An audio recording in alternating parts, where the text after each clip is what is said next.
ನಮ್ಮ ಸರ್ಕಾರ ಅಂಥ ಸಂದರ್ಭದಲ್ಲಿ ಕೋವಿಡ್ ಇದ್ದಾಗೂ ಕೂಡ 6 ಸರ್ಕಾರಿ ವೈದ್ಯಕೀಯ ಕಾಲೇಜನ್ನು ನಾವು ಮಾಡಿದ್ವಿ. ಜಿಲ್ಲೆಗೆ ಒಂದು ಕಾಲೇಜ್ ಮಾಡಬೇಕು ಅಂತೀವಿ. ಅಸಾಧ್ಯ ಆಗಿರ್ತಕ್ಕಂಥ ರಾಮನಗರ ಕಾಲೇಜ್ಗೆ ಶಂಕುಸ್ಥಾಪನೆ ಮಾಡಿದ್ವಿ, ಚಿತ್ರದುರ್ಗಕ್ಕೆ ಮಾಡಿದ್ವಿ, ಅನೇಕ ವರ್ಷಗಳ ಬೇಡಿಕೆ. ಯಾದಗಿರಿ ಮಾಡಿದ್ವಿ, ಹಾವೇರಿ ಮಾಡಿದ್ವಿ, ಚಿಕ್ಕಮಗಳೂರು, ನಮ್ಮ ಚಿಕ್ಕಬಳ್ಳಾಪುರ. ದಾಖಲೆಯ ಸಮಯದಲ್ಲಿ 2 ವರ್ಷದಲ್ಲಿ ಕಟ್ಟಡ ಕಟ್ಟಿದ್ವಿ, ಅಂಥ ಬೃಹತ್ತಾಗಿರ್ತಕ್ಕಂಥ ಕಟ್ಟಡ. ವೈದ್ಯಕೀಯ ಕಾಲೇಜು ನಡೀತಾ ಇದೆ, ಕ್ಲಾಸಸ್ ನಡೀತಾ ಇದೆ. ಪಾಪ 4ನೇ ವರ್ಷ ಇದು. 2 ವರ್ಷದಿಂದ ಆಸ್ಪತ್ರೆ ಸೇವೆನ ಸೌಲಭ್ಯ ಕೊಡೋಕ್ಕಾಗಲಿಲ್ಲ ನಿಮ್ಮ ಕೈಲಿ.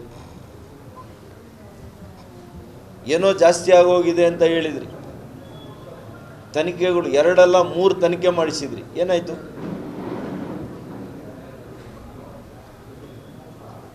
ಅದು ತಪ್ಪಾಗಿದ್ರೆ ನಿಮ್ಮ ಕಾಂಟ್ರಾಕ್ಟರ್ಗೆ 810 ಕೋಟಿ ಹೆಂಗೆ ಬಿಡುಗಡೆ ಮಾಡಿದ್ರಿ?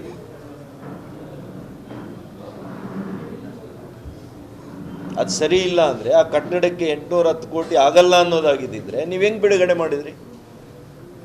ನಿಮ್ಗೆ ಗೊತ್ತಾಗಿದೆ, ಎಲ್ಲ ವರದಿಗಳು ನಿಮ್ಗೆ ಬಂದಿದೆ, ತಾಂತ್ರಿಕ ವರದಿಗಳು ಬಂದಿದೆ, ಸರಿ ಇದೆ ಅಂತೇಳಿ. ಇದೇನು ಮಣ್ಣಿನ ಕೆಲಸ ಇಲ್ಲ, ಮಣ್ಣಿನ ಕೆಲಸ ಅಲ್ಲ.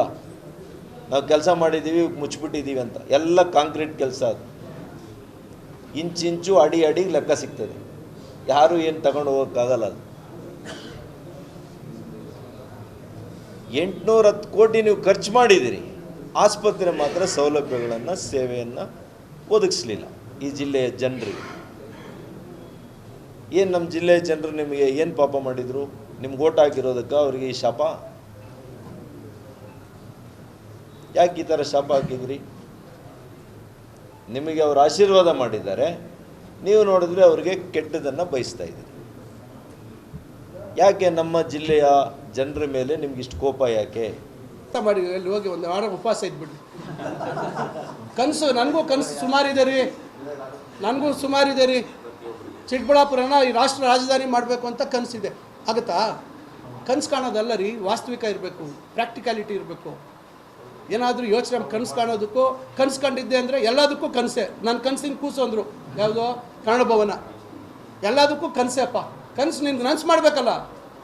ನಿನ್ನ ಅವಧಿಯಲ್ಲಿ 3.25-4 ವರ್ಷ ಮಂತ್ರಿ ಇದ್ದಲ್ಲಪ್ಪ, ಎಲ್ಲ ನಿನ್ನ ಕೈಯಲ್ಲೇ ಐತಲ್ಲ.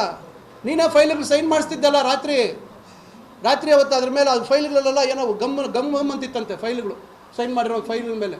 ಇವೆಲ್ಲ ನಾನು ಹೇಳ್ಬೇಕಾ? ಅವೆಲ್ಲ ಹೇಳೋದು ಬೇಡ, ಚೆನ್ನಾಗಿರಲ್ಲ. ಇವೆಲ್ಲ ಕೆಲವು ವಾಸ್ತವಾಂಶಗಳು ಹೇಳೋದು ಬೇಡ. ಅದರಿಂದ ಅವಾಗ ಏನೋ ಮಾಡಿಸ್ಕೊಬೋದಿತ್ತಲ್ಲ ಸೈನ್ಗಳೆಲ್ಲ. ಯಾರು ಬೇಡ ಅಂತಿದ್ರು? ಸೈನ್ಗಳು ಮಾಡಿಸ್ಕೊಂಡಿದ್ರೆ, ಜಿಲ್ಲೆಗೆ ಒಳ್ಳೇದು ಮಾಡಿದ್ರೆ ನಾವು ಒಪ್ಕೊಳ್ತಾ ಇದ್ವಲ್ಲಪ್ಪ. ನಾವೇನು ಮೆಡಿಕಲ್ ಕಾಲೇಜ್ ನಾವು ತಂದ್ವಿ ಅಂತ ಹೇಳ್ತಾ ಇದ್ದೀವಾ? ಏರ್ ಲಿಫ್ಟ್ ಮಾಡಿಬಿಟ್ರಲ್ಲ ಕನಕಪುರದಿಂದ, ಹಂಗೆ ಏರ್ ಲಿಫ್ಟ್ ಮಾಡಿ ಎತ್ಕೊಂಬಂದಿಟ್ರಲ್ಲ, ರೆಡಿ ಟೆಂಡರ್ ಆಗಿದ್ದಿದ್ದನ್ನು. ಅದು ಎತ್ಕೊಂಡೋಗಿ ಇಲ್ಲಿ ಚಿಕ್ಕಬಳ್ಳಾಪುರದ ಆ ಟೌನ್ ಹತ್ರ ಇಟ್ಟಿದ್ರೆ ಇವತ್ತು ಎಷ್ಟು ಉಪಯೋಗ ಆಗ್ತಿತ್ತು. ಎತ್ಕೊಂಡೋಗಿ ಎಲ್ಲ ಅಲ್ಲಿ ಕಾಡಲ್ಲಿ ಎತ್ಕೊಂಡೋಗಿ ಇಟ್ಕೊಂಡ್ರು, ಯಾರಿಗೂ ಉಪಯೋಗ ಇವತ್ತು? ಅದನ್ನು ಪದೇ ಹೇಳಿದ್ದೀನಿ. ಇವತ್ತೆಲ್ಲ ನಾವು ಒಳ್ಳೆ ರೀತಿಯಲ್ಲಿ ಯೋಚನೆ ಮಾಡಿ ಮಾಡ್ತಾಯಿದ್ದೀವಿ. ಅದರಿಂದ ಸ್ವಲ್ಪ ಜವಾಬ್ದಾರಿಯುತವಾಗಿ ಆ ಸ್ಥಾನಕ್ಕೆ ಗೌರವ ಬರೋ ರೀತಿಯಲ್ಲಿ ಅಮಾವಾಸ್ಯೆಗೂ ಹುಣ್ಣಿಮೆಗೂ ಕೂಡ ಬರಲ್ಲ. ಯಾವಾಗೋ ಬಂದು ಏನೋ ಹಿಟ್ ಆ್ಯಂಡ್ ರನ್ ಹೇಳ್ಬಿಟ್ರೆ ಯಾಕೆ ಇವೆಲ್ಲ? ನಾನಂತೂ ನೋಡಿ, ಇಂಥದಕ್ಕೆಲ್ಲ ನಾನು ಯಾವತ್ತೂ ಎದುರವನಲ್ಲ, ಅಂಜವನಲ್ಲ. ನಾನು ಏನಿದ್ದೀನಿ, ನಾನು ಭಾಳ ಟ್ರಾನ್ಸ್ಪರೆಂಟಾಗಿ ಜಿಲ್ಲೆ ಅಭಿವೃದ್ಧಿಗೆ ಪ್ರಾಮಾಣಿಕವಾಗಿ ನಾವು ಕೆಲಸ ಮಾಡ್ತೇನೆ.